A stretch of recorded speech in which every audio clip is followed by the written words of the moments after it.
এখন থেকে কিভাবে আপনারা বা আমরা আমাদের যৌবনটাকে আল্লাহর পথে কাটাতে পারি। প্রথম যে পয়েন্টটা আমি লিখে নিয়ে এসেছি সেটা হলো, আমি একটু বলেওছিলাম যে আমাদের নিজস্ব খসড়া একটা আমলনামা তৈরি করতে হবে আর কি। আজকে আমরা সেটা করতে পারি বাসায় গিয়ে, যে আমরা যদি আমাদের গড় আয়ু হয় 60 বছর, তাহলে আমরা এখন কতটুকু সময় পেতে পারি, আর এই সময়টুকুর মধ্যে আমাদের টার্গেট কি, আমরা আসলে কি চাচ্ছি, কি অ্যাচিভ করতে চাই। যা চলে গেছে এই সময়টুকুর মধ্যে আমরা কিভাবে আল্লাহর রহমত পাবো, ক্ষমা পাবো কিভাবে। যা চলে গেছে এর মধ্যে অনেক নামাজ কাজা থাকতে পারে, রোজা কাজা থাকতে পারে। অনেক সময় এমন হতে পারে যে আমরা অন্যের হকও নষ্ট করেছি। প্রথম যে কাজটা করা উচিত সেটা হলো খালেস তওবা। 1 নাম্বার, তাহলে আমরা বলতে পারি যদি আমরা এখন সংকটগুলো চিহ্নিত করে সমাধানের পথে হাঁটতে চাই, তাহলে আমাদের যৌবনটা আল্লাহর পথে উৎসর্গ করা ছাড়া কোনো অপশন নাই। উৎসর্গ বলতে আমি বোঝাচ্ছি কাটিয়ে দেয়া, আল্লাহর ইবাদত করে কাটিয়ে দেওয়ার কোনো বিকল্প নাই। তার জন্য প্রথমত আমাদের নিজেদের জীবনের কৃতকর্মগুলোর হিসাব নিকাশ মেলাতে হবে, 1 নাম্বার। আর 2 নাম্বার হচ্ছে বিশুদ্ধ তওবা করে আল্লাহর পথে ফিরে আসতে হবে। বিশুদ্ধ তওবা কিভাবে করবো এটা আমরা অনেকে বুঝি না।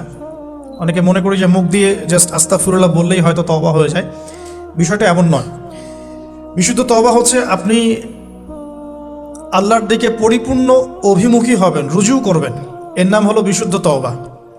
যে পাপগুলো করেছি এগুলোর জন্য ক্ষমা চাওয়া, এই পাপগুলো কোনোদিন করব না এরকম প্রত্যয় ব্যক্ত করা, আর যদি অন্যের সাথে সম্পৃক্ত কোনো হক থেকে থাকে সেটা ফেরত দেওয়া। তো আমরা আজকে গিয়ে সুন্দর করে ওযু করে 2 রাকাত নামাজ পড়তে পারি। 2 রাকাত নামাজ পড়ে আমরা আল্লাহকে বলতে পারি যে আস্তাগফিরুল্লাহাল্লাযী লা ইলাহা ইল্লা হুয়াল হাইয়ুল কাইয়্যুম ওয়া আতুবু ইলাইহি। আল্লাহ, আমি আমার জীবনের এই যে একটা বড় সময় তোমার থেকে দূরে ছিলাম, নামাজ কাজা হয়েছে, রোজা কাজা হয়ে গেছে, চোখের হেফাজত হয় নাই, জিনা হয়ে গেছে নাউযুবিল্লাহ, মাদকের সাথে সম্পৃক্ত ছিলাম নাউযুবিল্লাহ, আমরা মিউজিক্যাল ইনস্ট্রুমেন্ট প্লে করেছি, ইত্যাদি ইত্যাদি। এগুলো থেকে আল্লাহ আমরা আজকে তোমার কাছে তওবা করছি, ক্ষমা চাচ্ছি, এবং আগামী দিনগুলোতে তোমার হুকুম আহকাম মেনে চলার তৌফিক চাচ্ছি। 2টো জিনিস খুব প্রয়োজন, একটা হলো তৌফিক, একটা হলো দোয়া। আপনার প্রচেষ্টা আল্লাহর কাছে দোয়া করতে থাকা এবং আল্লাহর কাছে তৌফিক কামনা করতে থাকা। আল্লাহ পাক যাকে ইচ্ছা তাকে তৌফিক দিয়ে থাকেন। আল্লাহ রাব্বুল আলামিন যাকে ইচ্ছা তাকে তৌফিক দিয়ে থাকেন। যে আল্লাহর কাছে যত বেশি চাইবে আল্লাহ পাক তত বেশি দিবেন ইনশাআল্লাহ। তো এই জন্য চেয়ে নিতে হবে, প্রথমত চেয়ে নেবেন যে আল্লাহ আপনি আমাকে তৌফিক দিন, যাতে করে আমি আমার পুরো জীবনটাকে আপনার ইবাদতে কাটাতে পারি, আরও সে ছায়া পেতে পারি। আল্লাহ কবুল করুন, আমিন। এখন ইস্তেগফার করার পর যার যার হক তাকে থেকে ফিরিয়ে দেওয়া উচিত। যদি আপনি বা আমি, আল্লাহ না করুক, কারো হক নষ্ট করে থাকি, সেটা ফিরিয়ে দিতে হবে। এই হক নষ্ট ফিরিয়ে দেওয়ার মানে এটা নয় যে গার্লফ্রেন্ডকে কথা দিয়েছিলেন বিয়ে করবেন, সেখান থেকে ফিরে আসা যাবে না। ব্যাপারটা কিন্তু এমন নয় আর কি। এরকমও প্রশ্ন আমাদের কাছে অনেকে করেছেন যে আমি তো আমার গার্লফ্রেন্ডকে কথা দিয়েছিলাম যে আমি তোমাকে ছাড়া আর কাউকে বিয়ে করবো না, তো এখন কি আমি ফিরে আসলে, তওবা করে ফিরে আসলে কি এর জন্য আল্লাহ আমাকে ধরবেন কিনা? মনে রাখবেন, শয়তান হচ্ছে এই পৃথিবীর সবচাইতে ইন্টেলেকচুয়াল প্রাণী। সিরিয়াসলি, ও যে এত বেশি স্মার্ট যেটা আমাদের চিন্তার বাইরে। যখন শয়তান সরাসরি মানুষকে পথভ্রষ্ট করতে ব্যর্থ হয়, তখন কিছু নেক সুরত ধারণ করে। দিনী ভাই, দিনী বোন, এটা নেক সুরত, ঠিক আছে। তারপরে দাড়ি টুপিওয়ালা মানুষের মধ্যে এটা ঢুকিয়ে দেওয়া যে আমি তো অনেক আবেদ মানুষ, পরেজগার, ওরা তো ককরোচ। দেখবেন বেশি না, 1 মাস যদি কেউ নামাজ পড়ে, 1 মাসে 10টা বই পড়াশোনা করে, ইসলাম সম্পর্কে একটু ঘাটাঘাটি করা শুরু করে, অন্যদের সাথে কথা বলার ক্ষেত্রে তার যে বডি ল্যাঙ্গুয়েজ, এটা খেয়াল করবেন। তো শয়তান কিন্তু অনেক স্মার্ট, এভাবে শয়তান অনেকভাবে মানুষকে প্রতারিত করতে পারে। সো শয়তানের নেক্সট রুটে ধোকায় পা দিবেন না। আল্লাহ পাক আমাদের সবাইকে হেফাজত করুন, আমিন। খুব ভালো একটা কাজ করছি মনে করেন, একটা বড় প্রজেক্ট করছি সারা বাংলাদেশ ব্যাপী, একটু মনের মধ্যে ঢুকিয়ে দিল যে মানুষ তো দেখুক, মানুষ ভালো বলুক, যথেষ্ট আমল ধ্বংস হওয়ার জন্য। এতটুকু যথেষ্ট আমল ধ্বংস হয়ে যাওয়ার জন্য। আল্লাহ মাফ করুক আমাদেরকে। তো প্রথমে প্রিয় ভাই, তওবা করে ফিরে আসা, যার যার হক তাকে তাকে ফেরত দিয়ে দেওয়া। এরপরের সবচাইতে ইম্পর্টেন্ট জায়গাটাই হচ্ছে ইলম অর্জন করা। যেখানে আছেন সেখানেই থাকবেন, মানে যে যে প্রতিষ্ঠানে যে সাবজেক্টে পড়ছেন, এখন আপনাদের প্রায় জীবনের 20টা বছর চলে গেছে, এখন সবার পক্ষে আবার ইউটার্ন করে জিরো থেকে স্টার্ট করা পসিবল না, এবং এটা বুদ্ধিমানের কাজও হবে না, এটা বুদ্ধিমানের কাজও হবে না। ওই সেকশনে যারা আছেন তাদের সংখ্যা কিন্তু প্রচুর, যারা দিনই লাইনে পড়াশোনা করছেন, ঠিক আছে। আল্লাহ চাইলে তাদের মধ্য থেকেই ইনশাআল্লাহ এমন অনেক বড় বড় মুফতি, মুহাদ্দিস, ইমাম তৈরি হবেন যারা ধর্মীয় অঙ্গনে নেতৃত্ব দিবেন ইনশাআল্লাহ। আর যদি দেখা যায় তারা তাদের দায়িত্ব পালন না করেন, তখন আল্লাহ পাক জেনারেল থেকে মানুষ উঠায় নিয়ে আসবেন। এটা আল্লাহ পাকের কৌশল, আল্লাহ পাক করতে পারেন। এখন আপনি কি করবেন? যেহেতু আপনারা 20-25 বছর পার করে আসছেন, যে সাবজেক্টে পড়ছেন কন্টিনিউ করতে থাকবেন। যদি এনভায়রনমেন্ট থাকে ফ্রি মিক্সিংয়ের, এখানে আপনি আপনার চোখকে হেফাজত করার চেষ্টা করবেন সর্বোচ্চ। এ ব্যাপারে আমি একটা বই সাজেস্ট করি, এই বইটা পড়লে ইনশাআল্লাহ আপনার অন্তরের মধ্যে এই বিষয়গুলো কমে আসবে ইনশাআল্লাহ। সেটা হলো তাসকিয়া, ও আরেক নামে এসেছে, সেটা হলো তাসাউফ ও আত্মশুদ্ধি। তাসাউফ ও আত্মশুদ্ধি পুরো ওয়ার্ল্ডের ওয়ান অফ দ্য মোস্ট, বলবো যে অনারেবল একজন আলেমে দিন, টপ 10-এর মধ্যে একজন, আল্লামা তাকি উসমানী দামাত বারাকাতুহু, তার লেখা বই তাসাউফ ও আত্মশুদ্ধি। বাংলাদেশে যে মাকতাবাতুল আশরাফ তারা প্রকাশ করেছে, এই বইটা যদি পড়েন আপনার মনের মধ্যে নফসের যে খারাপ রিপুগুলো, এগুলো আস্তে আস্তে কমতে থাকবেন সব। এবং এই বইটা আমি বলি যে বারবার পড়া উচিত, বারবার পড়া উচিত। হ্যাঁ, তো আল্লাহ তৌফিক দান করুন। এখন পুরোপুরি ট্র্যাক চেঞ্জ করতে যাবেন না, আপনি আপনার ট্র্যাকেই থাকবেন। এখন এই ট্র্যাকে থেকে আপনি কিভাবে ইসলামিক বেসিক জ্ঞান অর্জন করবেন, কিভাবে পসিবল? কঠিন, অসম্ভব কিছু না, কঠিন। আমি অভিজ্ঞতা থেকে বলি আমার মতো করে। ফার্স্ট অফ অল, একজন বিজ্ঞ কারি সাহেব, হাফেজে কোরআন বা কারি, প্রাথমিক স্টেজ বলছি, বিজ্ঞ একজন কারি সাহেব বা হাফেজে কোরআন, যার সাথে আপনার ভালো সম্পর্ক বা যাকে আপনি চিনেন, রিনাউন্ড বা যিনি খুব কোঅপারেটিভ, আপনাকে সময় দেন, টাইম দেন, এরকম কারো কাছে গিয়ে আপনি কোরআন তেলাওয়াত করা শিখবেন আগে। ফার্স্ট অফ অল এটা কাজ, কোরআন তেলাওয়াতটা আগে শিখবেন। আমি তো যে দুঃখ করে বলি, কষ্ট করে বলি যে আমাদের এই দিনী অঙ্গনে এমন অনেক মানুষ আছে যারা ইভেন কোরআন রিসাইট পর্যন্ত করতে না পেরেও অনেক বড় বড় জায়গায় অভিনয় করেন, দিনিয়াতের অভিনয় করে যান, নিজের সাথে অভিনয় করে যান। অনেক সময় উদ্ধতাবশত বড় বড় আলেমদেরকে বাহাসের জন্য চ্যালেঞ্জ করে থাকেন, অথচ কোরআন তেলাওয়াত শুদ্ধ না। কোরআন তেলাওয়াত শুদ্ধ না মানে নামাজই হচ্ছে না। কোরআন তেলাওয়াত শুদ্ধ না মানে কি? নামাজ হচ্ছে না। কবুল করার মালিক তো আল্লাহ, শর্ত তো এটা। কবুল করার মালিক তো আল্লাহ। আল্লাহ পাক চাইলে কেউ এক ওয়াক্ত নামাজ না পড়লেও তওবা করে ফিরে আসছে মওতের আগে, হয়তো আমরা জানি না, আল্লাহ মাফ করে দিয়েছেন, হতে পারে না? এটা তো শর্ত। কোরআন তেলাওয়াত তাজবিরের সাথে শিখতে হবে। তো এখানে যদি একজন আলেম থাকেন, একজন কারি থাকেন, হাফেজ থাকেন, তার কাছে আপনারা ব্যাচ করে পড়লেন, অথবা সে যদি কোনো ইনস্টিটিউট খোলে সেখানে আপনারা একটু সময় দিলেন, বা যারা পড়তে জানেন আবার মস্ক করে নিলেন। ফজরের পর 1 ঘন্টা, সপ্তাহে 3 দিন, 3 মাস এনাফ। ফজরের পর 1 ঘন্টা, সপ্তাহে 3 দিন, আপনার 2 থেকে 3 মাস যথেষ্ট। কোরআন তেলাওয়াত আপনি শিখে ফেলবেন ইনশাআল্লাহ। এটা প্রথম কাজ। এটা না করে পরের কাজগুলো আসলে পসিবল না। এগুলো জাতামাতা কাজ হয়ে থাকবে, এগুলো মানে পূর্ণতা পাবে না। প্রথম কাজটাই কোরআন তেলাওয়াত শেখা। এরপরে আপনার অনেকে তাবলিগ জামাতে সময় দিবেন। অনেকে দেখা যায় যে বাসায় দিনই বই পুস্তক পড়েন, এগুলো পড়বেন, ঠিক আছে। অনেকে হাদিসের বইয়ের যে অনুবাদগুলো হয়েছে এগুলো পড়বেন, সমস্যা নেই, কিন্তু কোরআন তেলাওয়াত অবশ্যই শিখবেন। তারপরে আপনি যদি এখান থেকে বের হওয়ার পরে বা রানিং অবস্থাতেও যদি সময় বের করতে পারেন, তাহলে মাদ্রাসা অঙ্গনের কোনো আলেমের সহবতে গিয়ে আপনি অ্যারাবিক ল্যাঙ্গুয়েজ এবং অ্যারাবিক গ্রামার শিখবেন। ওটা আপনার শেখার লেসন 2, কোরআনের পর এটা শেখার লেসন 2। অ্যারাবিক ব্যাকরণ, অ্যারাবিক গ্রামার এবং অ্যারাবিক ল্যাঙ্গুয়েজ ছাড়া কোরআনের তাফসির, তর্জমা এগুলো বোঝা যায় না। যে যাই বলুক, এটাই ফুল স্টপ কথা। তাফসির আপনি তো বঙ্গানুবাদ দেখে অনেক কিছু বুঝতে পারেন ঠিকই। আল্লাহ পাক বলেছেন সুদ খেও না, জেনার ধার কাছে যেও না, এগুলো কমন মেসেজ, সেগুলো সবাই নিতে পারে। একজন অমুসলিম ভাইও ওইটা যদি বাংলা পড়তে পারে, সেও বুঝতে পারবে কি বলতে যাচ্ছেন আল্লাহ পাক। অ্যারাবিক ল্যাঙ্গুয়েজ, অ্যারাবিক গ্রামারের ভিতরে না ঢুকলে আপনি কোরআনের ভাষাটাকে ধরতে পারবেন না। আল্লাহ পাকের যে মানে ঐশী গ্রন্থের বালাগাত, এটা আপনি বুঝতে পারবেন না। তো এই জন্যে এটা তো সিম্পল এক্সাম্পল। আমরা যদি এখানকার ল্যাঙ্গুয়েজ কি, বইগুলোর ইংরেজি না বাংলা, ইংলিশ, মাশাআল্লাহ। ইংলিশ ল্যাঙ্গুয়েজ যদি না জানতাম আমি কি এখানে পরীক্ষা অ্যাটেন্ড করতে পারতাম? আমি তো ওই টপিকটাই বুঝবো না কোন টপিক আলোচনা হচ্ছে, স্যার কি পড়াচ্ছেন। আমার তো ইংরেজি গ্রামারের এবং ইংরেজি ল্যাঙ্গুয়েজটিক আমার কোনো দক্ষতা নাই। তাহলে আমি কীভাবে ওই চ্যাপ্টার 1, চ্যাপ্টার 2, চ্যাপ্টার 3 এই টপিক ওই টপিক কেমন করে বুঝতে পারি? সিমিলার এখানে কোরআনের ক্ষেত্রে যদি আপনি ল্যাঙ্গুয়েজগুলো না জানেন এবং গ্রামারটা না বোঝেন, তাহলে কোন সূরার ভিতরে কি গভীর মর্ম এগুলো আপনি ধরতে পারবেন। ভাষা একটা অর্থ বুঝতে পারবেন, ভাষা অর্থ পরীক্ষায় পাশ করাতে পারে, কিন্তু A+, গোল্ডেন A+ আনতে পারে না। তা আশা করি আপনি বুঝতে পারছেন যে আমি কি বলতে যাচ্ছি। তো এটার জন্যে এখন এক্সাম্পল বুঝে নেন। এই যে এখানে ইংরেজি ল্যাঙ্গুয়েজ পড়ছেন, ওই ল্যাঙ্গুয়েজের উপরে বেস করে আপনি বইগুলো শেষ করছেন, এটা কি ওস্তাদ ছাড়া করছেন না ওস্তাদ সহ করছেন? টিচার লাগে না? সেম জিনিস, কোরআনের ভাষা শিখতে হলেও, গ্রামার শিখতে হলেও এরকম কিছু ওলামা একরাম আপনাকে খুঁজে বের করতে হবে।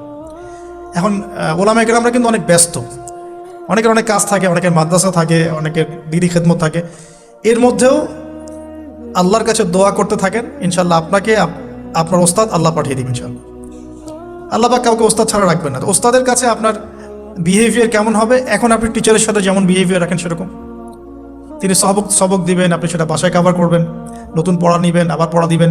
এইভাবে আস্তে আস্তে 4-5টা ক্লাসিক্যাল অ্যারাবিক গ্রামারের বই যদি কভার করতে পারেন, ইনশাআল্লাহ আপনি কোরআনের এই যে আলহামদুলিল্লাহি রাব্বিল আলামিন পড়ছেন, অর্থটা নিজেই বুঝতে পারবেন। হ্যাঁ, যালিকাল কিতাব লা রাইবা ফিহি হুদাল লিল মুত্তাকিন পড়ছেন, আপনি নিজেই বুঝতে পারবেন যে আল্লাহ পাক কি বলছেন। এই যোগ্যতাটা অর্জন না করলে সত্যিকার অর্থে আমরা যে কোরআনিক সমাজ যেটা বলি আর কি বড় গলায়, এটা আসলে বাস্তবায়িত হবে না, তা আমার মত। আর এরপরে আপনি আরও উঁচু লেভেলে যদি পড়তে পারেন, যে পড়াশোনা শেষ, আপনার জব সেকশন নিশ্চিত, আপনার সময় আছে মাশাআল্লাহ, এখন এই সময়ের মধ্যে আপনি চাইলে হাদিসের যে কিতাবগুলো, হাদিসের বেসিক কিতাবগুলো মোতাআলা করতে পারেন। যে কাজটা আমি এখন করছি আর কি, হাদিসের বেসিক কিতাবগুলো আপনি মোতাআলা করতে পারেন। এটার জন্য অ্যারাবিক এবারত পড়ার যোগ্যতা অর্জন করতে হবে। এটা কি জিনিস? এটা হচ্ছে জবর জের পেশ ছাড়া আরবি পড়ার যোগ্যতা। এখন যে কোরআন তেলাওয়াতটা আপনি শিখবেন সেটা হচ্ছে জবর জের পেশ দেয়া কোরআন আপনি পড়বেন, তাই না? কিন্তু হাদিসের যে বইগুলো আছে এই বইগুলোর মধ্যে কিন্তু কোনো জবর জের পেশ দেয়া থাকে না। মৌলিক কিতাবের কথা বলছি, মৌলিক যে বইগুলো। অনেকে মনে করেন অনুবাদ করা বইগুলোই মনে হয় মূল বই। এগুলো হচ্ছে ওই বইগুলোর অনুবাদ, আংশিক অনুবাদ, পুরোপুরি অনুবাদ নয়। মূল বইগুলো পড়তে হলে এবারত পড়ার যোগ্যতা অর্জন করতে হবে। এটা level 3 Arabic grammar, Arabic language শেখার পর এই লেভেলে মানুষ যায়। তাহলে একটু ধাপগুলো চিন্তা করতে থাকেন, কোন ধাপে গিয়ে কোন বইগুলো পড়তে হয়। আর অনেক সময় আমরা কি উদ্ধত আচরণটাই না করি হুজুরদের সাথে, আলেমদের সাথে, স্কলারদের সাথে। বিকজ আমাদের সামনে একটা চমৎকার প্ল্যাটফর্ম আছে ফেসবুক, তাই না? এখানে তো মানে রাত দিন আর রাত, রাতকে দিন বানানো যায়, দিনকে রাত বানানো যায়। হ্যাঁ, এখানে ওই যে আলোর প্রতিসরণের মতো হয় আর কি, সাইজ এতটুকু, বিম্ব হবে এত। তো আল্লাহ মাফ করুক আমাদেরকে। এখন হাদিসের মোতাআলা যদি করতে না পারেন, ওই পর্যায়ে যেতে না পারেন, তাহলে কি? তাহলে ওই হাদিসের মধ্যে যে কিতাবগুলো বাজারে অনুবাদ হয়েছে ওগুলো পড়তে হবে। যেমন অনুবাদ হয়েছে ফয়জুল কালাম একটা হাদিসের কিতাব, মাদ্রাসায় পড়ানো হয়। এর মধ্যে চমৎকার অনেকগুলো হাদিস আছে, প্রায় সম্ভবত 1000-এর বেশি হবে। এরপরে মোতালা করতে পারেন আপনি মিশকাতুল মাসাবিহ, এই বইটাও অনুবাদ হয়ে গেছে, এটাও ভালো কিতাব মাশাআল্লাহ। এরপরে আছে রিয়াদুস সালেহিন, এটাও একটা চমৎকার কিতাব। বুলুগুল মারাম মিন আদিল্লাতিল আহকাম, এটা একটা কিতাব আছে, এটাও মোতালা করতে পারেন হাদিসে। এরপরে আছে আপনার এখন যেটা বলছি, ইসলামিক ফাউন্ডেশন হয়েছে অনেক আগেই। এছাড়া বাংলা বাজার ঢাকায় যে ইসলামিক লাইব্রেরিগুলো, প্রকাশনা সংস্থাগুলো আছে, তারা মোটামুটি আবু দাউদ, তিরমিজি, নাসাই, ইবনে বাজা, কোনো প্রকাশনী বুখারী মুসলিমের কিছু ভার্সনও অনুবাদ করেছে। তবে এই উঁচু লেভেলের হাদিসের কিতাবগুলো শুরুতেই হাত দেওয়া যাবে না, এটা একটা মাথায় রাখবেন। শুরুতেই এই বড় বড় কিতাবগুলো হাত দেওয়া যাবে না। প্রথমে মানে আমরা তো আগে এসএসসি ইন্টার পাস করে এখানে আসছি না, নাকি আগে ডাইরেক্ট এখানে পড়তে হয়েছে? একই বিষয়। ওরকম ফয়জুল কালামের মতো বইগুলো আগে পড়তো, ফয়জুল কালাম, আলফিয়াতুল হাদিস, রিয়াদুস সালেহিন, মিশকাত, এগুলো আগে পড়ুন। তারপরে গিয়ে যদি যোগ্যতা হয় ওই বইগুলো হাত দিবেন। তবে অনেক সময় দেখা যাবে একটা হাদিস বুঝতে পারছেন না, কোরআনের আয়াত বুঝতে পারছেন না, ওই অবস্থাতেই ওই হাদিস এবং ওই কোরআনের আয়াতকে রেখে দিবেন। এটাকে নিয়ে কোনো রকমের কনক্লুশনে চলে যাবেন না, আর ওইটাকে নিয়ে প্রচার করতে যাবেন না। বরং এগুলোকে একত্রিত করে সপ্তাহে একদিন আবার আলেমের কাছে চলে গেলেন, ওস্তাদ এগুলো বুঝি নাই, লাস্ট উইকে আমি এগুলো পড়েছি, এটা বুঝি নাই, তিনি বুঝিয়ে দিবেন ইনশাআল্লাহ। এগুলো পড়াশোনা। এর পাশাপাশি আমি বলছি বিষয়ভিত্তিক ইতিহাসের বই চলে আসছে, ইসলামের ইতিহাসের বই চলে আসছে, তারপরে সিরাতের অনেক বই বাজারে চলে আসছে, প্রায় 40-45টা বই পাওয়া যায় সিরাতের এখন বাংলাদেশে। তারপরে ফিকহের অনেক বই অনুবাদ হয়ে গেছে, এছাড়া আকিদার অনেক বই পাওয়া যায়। সবচেয়ে ভালো হয় যে আকিদা তাহাভিয়া বইটা পড়তে পারেন, এই বইটা পড়লে অনেক চমৎকার হবে। এর পাশাপাশি বরেণ্য ওলামায়ে কেরামদের বই পড়বেন। মানে বরেণ্য ওলামায়ে কেরাম কারা? যারা পুরো ইসলামিক বিশ্বে স্বীকৃত, যারা কোনো সাম্প্রদায়িকতা বিলং করেন না, যে আমি এই সম্প্রদায়ের মানুষ, আমি ওই সম্প্রদায়কে মুসলিম মনে করি না, এরকম না, যারা বরেণ্য রিনাউন্ড ওলামায়ে কেরাম সারা ওয়ার্ল্ডে। এই যে বললাম আল্লামা তাকি উসমানী হাফিজাহুল্লাহ একজন বরেণ্য আলেম, তার যে কোনো কিতাব চোখ বন্ধ করে পড়তে পারেন, কোনো সমস্যা নেই। বাংলাদেশে আব্দুল মালেক সাহেব হাফিজাহুল্লাহ মারকাজুদ দাওয়ার পরিচালক, একজন বরেণ্য আলেম। আশরাফ আলী থানভী রহিমউল্লাহ একজন বরেণ্য আলেম। হানাফি কওমের ফিকহে এরকম অনেক বরেণ্য ওলামায়ে কেরাম আছেন। তারপরে আরবের মধ্যে এমন অনেক বরেণ্য আলেম আছেন, শাইখ উসাইমিন, শাইখ বিন বাজ, সালেহ আল ফৌজান, এরকম অনেক বড় বড় আলেম আছেন যারা রিনাউন্ড ওলামায়ে কেরাম। তাদের কিতাবগুলো আপনি পড়তে পারেন, কিন্তু যাদের মানে লেখা এবং গবেষণাগুলো ছাত্র পর্যায়ের, এগুলোকে আপনি প্রামাণ্য বই বানাবেন না। তো প্রামাণ্য বই পড়বেন আর আলেমের সাথে সম্পর্ক রাখবেন, দুটো যখন একসাথে থাকবে তখন আপনি কিছু আটকে গেলেও তার সাথে পরামর্শ করে একটা কনক্লুশন খুঁজে পাবেন। এগুলো জাস্ট বই সংক্রান্ত কথা বললাম। এখন এগুলো হচ্ছে সবচেয়ে বড় বিষয়টা, হচ্ছে এগুলোর চাইতে বেশি বড় বিষয় হচ্ছে যে কোনো একজন, অন্তত পক্ষে একজন, আপনি চাইলে 10 জনের সাথেও রাখতে পারেন, কিন্তু অন্তত পক্ষে একজন মুহাক্কিক আলিমের সাথে আপনি সম্পর্ক রাখবেন পরামর্শের জন্য। অন্তত পক্ষে একজন মুহাক্কিক আলেমের সাথে, মানে হকপন্থী মুহাক্কিক আলেমের সাথে আপনি সম্পর্ক রেখে চলবেন। এটা অনলাইনের যুগ, এটা তো কিন্তু সহজ। আর এই সম্পর্ক শুধু অনলাইন কেন্দ্রিক হবে এমনটাও বলছি না। তার সাথে সাক্ষাৎ করবেন, তার কাছে নসিহত নেবেন, তার কাছে গিয়ে কিছু পড়বেন, হ্যাঁ, তাকে দেখবেন তিনি কিভাবে আমল করেন, ব্যক্তি জীবনে তিনি কেমন, তিনি আপনাকে কী নসিহত করেন, তার সাথে মিশবেন। সোহবত মানে কি? মানে আমরা কি শুধু টিচারদের মানে পড়াশোনাগুলোই ফলো করি না, টিচারকে দেখিও বটে। আমরা বস্তুবাদী এডুকেশনের ক্ষেত্রে হয়তো অত কেয়ার করি না, টিচার যেটা পড়াচ্ছেন ওটা জাস্ট টুকে নেই, পরীক্ষা পাস করলেই হইল। আমরা টেন্ডেন্সি এমন, কিন্তু ইসলামিক এডুকেশনটা কিন্তু এমন নয়। সাহাবায়ে কেরাম রাদিয়াল্লাহু আনহুম আজমাইন তারা এই আমাদের মতো কাগজের বই পুস্তক পড়ে ইসলাম শেখেন নাই। কীভাবে শিখেছেন? তাহলে সরাসরি নবীকে দেখে শিখেছেন। নামাজ পড়তে গিয়েছেন, দেখেছেন নবী কেমন করে নামাজ পড়েন, দেখছেন নবী কেমন করে হাঁটেন, দেখছেন নবী কেমন করে কাপড় পরেন, দেখছেন নবী কেমন করে আতর ইউজ করেন, কেমন করে তিনি হাসেন, কেমন করে মানুষের সাথে মেশেন, হ্যাঁ, কথা বলার সময় কেমন করে মানুষের দিকে তাকান। খুঁটে খুঁটে একটা একটা করে নিয়ে হাদিসের এক একটা অধ্যায় রচিত হয়েছে। নবী কেমন করে তাকান, নবী কেমন করে মেসওয়াক করেন, নবী কেমন করে হাসেন, এগুলো আপনি অধ্যায় পাবেন। ইভেন আপনি অধ্যায় পাবেন নবী কেমন করে চুল আঁচড়ান। তাহলে আপনি দেখেন সাহাবীরা কিভাবে খুঁতে খুঁতে নবীকে দেখেছেন। বলা হয় আব্দুল্লাহ বিন মাসউদ রাদিয়াল্লাহু আনহু সম্পর্কে, তিনি নবীকে এত বেশি কপি করতেন হাঁটা চলা কথাবার্তায় যে নবী সাল্লাল্লাহু আলাইহি ওয়াসাল্লামের পরের যুগের অনেক মানুষ এসে দ্বিধাদ্বন্দ্বে পড়ে যেত যে রাসূল সাল্লাল্লাহু আলাইহি ওয়াসাল্লামকে দেখছি নাকি, এমনভাবে কপি করতেন, এমনভাবে। সো এখানে আমি সোহবতের বিষয়টা বোঝাতে যাচ্ছি যে কোনো অন্তত পক্ষে একজন মুহাক্কিক আলেমের সাথে সম্পর্ক রাখবেন, অন্তত একজন। আপনি চাইলে 10 জন 20 জন 50 জনের সাথে রাখতে পারেন, অন্তত পক্ষে একজন যাকে দেখে আপনি শিখবেন, আপনার স্টাডিগুলোকে, আপনি যেটা সমস্যা ফেস করছেন সেগুলোকে তার সামনে পেশ করতে পারেন। এটা আমি খুঁজে দিব না আপনাদেরকে, নাম বলেও দিব না, আমি কার কার সাথে সম্পর্ক রেখে চলি এটা আমি বলবো না, এটা আপনাকে খুঁজে বের করতে হবে। তবে এখানে আমি একটা কথা বলে দিব যে যেহেতু আমরা সব সাধারণ মানুষ, আমরা তো কেউ স্কলার নই, এখানে আমরা কেউ মানে যেটা বলি যে মুজতাহিদ, ইজতেহাদ করার যোগ্যতা রাখি না আমরা এখানে কেউ। সেক্ষেত্রে অবশ্যই আমাদেরকে পূর্বসূরি ওলামায়ে কেরামদেরকে ফলো করতেই হবে, কারণ কোরআন সুন্নাহ নতুন করে গবেষণা করে আপনি তো সব মাসআলা বের করতে পারবেন না। এই কারণে আমাদেরকে মাযহাব মানতে হয়, এটা খারাপ কিছুই না। এটা নিয়ে অনেক কথা সমাজে এখন শুনি, দেখি, দরকার নাই, আমরা লা মাযহাবি, আমরা এইটা, আমরা সেইটা। এগুলো আসলে বোগাস কথাবার্তা এবং সমাজ বিভক্তকরণের মূল হাতিয়ার এগুলো হয়ে গেছে। সমাজের ইউনিটি নষ্ট করবেন কেন? কোরআন এবং সুন্নাহ আল্লাহ ফলো করতে বলেছেন, দ্যাটস অল।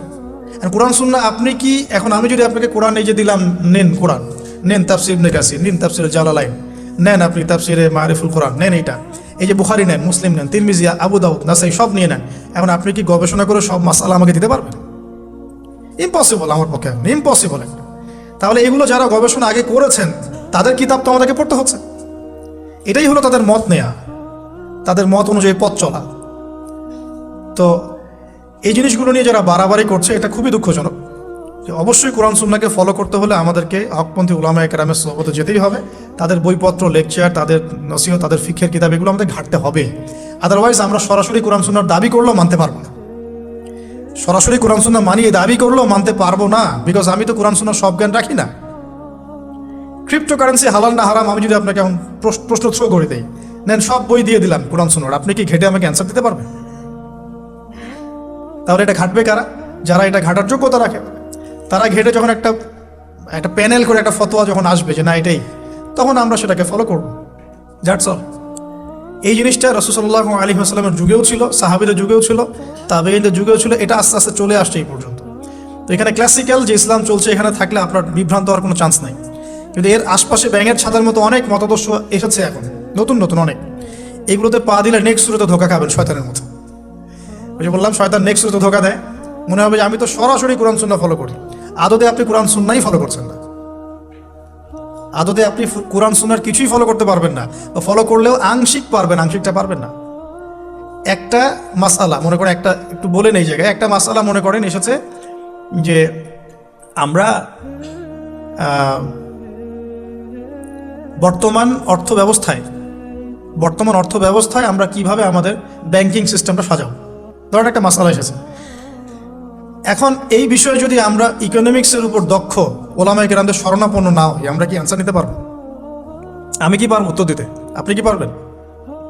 যে কোরআন এবং সুন্নাহ গবেষণা করেছেন এবং যার কাছে অর্থনীতির জ্ঞান আছে, ওই রকম মহাত্মিক কোনো আলেম আপনাকে বলতে পারবে এখন আমাদের কি করা দরকার।